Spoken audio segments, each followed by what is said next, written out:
एक छोटे से जर्जर घर में सुबह की हल्की रोशनी एक मिट्टी के तेल के दीपक की गर्म चमक के साथ मिल जाती है, जिससे एक केंद्रित राजू रोशन हो जाता है।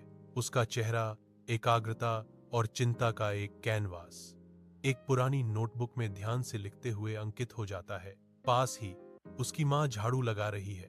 उसके हाथ थकान से कांप रहे हैं, फिर भी उसे देखते हुए उसके होठों पर एक हल्की गर्व भरी मुस्कान है।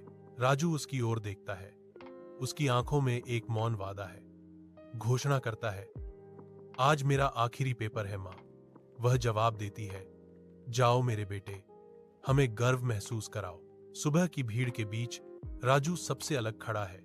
उसका फटा हुआ बैकपैक और धागे से बंधी किताबें साफ सुथरी वर्दी के बिल्कुल विपरीत हैं। श्रीमती शर्मा ने आवाज लगाई, राजू, परीक्षा हॉल नंबर 5। उनकी आवाज चहल पहल भरे स्कूल गेट से होकर गुजरी। राजू हिचकिचाता है। उसका हाथ अनायास ही उसकी जेब में टटोलता है और एक घिसा पिटा सूखा पेन निकालता है। उसकी आंखें भर आती हैं।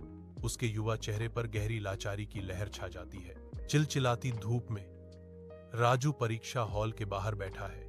उसका खाली पेन उसकी निराशा का एक स्पष्ट प्रतीक है। उसकी मां फटे हुए साड़ी और पसीने से तर माथे के साथ प्रकट होती है, जो उसके संघर्ष को दर्शाता है, एक नई चमकदार कलम पकड़े हुए।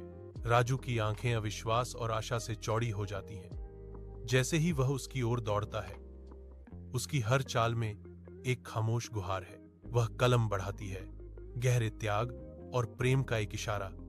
यह तुम्हारी जेब में था, है ना? यह फट गया, यहां इसे ले लो। राजू के चेहरे से खुशी और कृतज्ञता के आंसू बह रहे थे।